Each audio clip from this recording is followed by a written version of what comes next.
అంతేకాకుండా భవిష్యత్తులో ఏలయనగా మనకి శిశువు పుట్టిన, అంటే మనకు ఒక కుమారుడు అనుగ్రహించబడును. ఎలాంటి కుమారుడు ఈ కుమారుడు అంటే, ఒకసారి మనం మరి దేవుడు దావీదుకు చేసినటువంటి వాగ్దానాన్ని కూడా జ్ఞాపకం చేసుకోవాలి.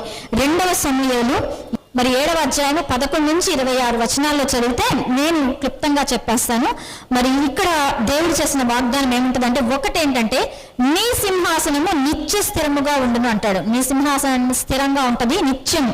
రెండో మాట మనం బాగా గుర్తుపెట్టుకోవాల్సింది ఏంటంటే, నేను అతనికి, అంటే నీకు ఇచ్చే కుమారుడు, నీ సంతతి నుంచి వచ్చే వానికి నేను అతనికి తండ్రినయ్యుండును, అతడు నాకు కుమారుడయ్యుండును.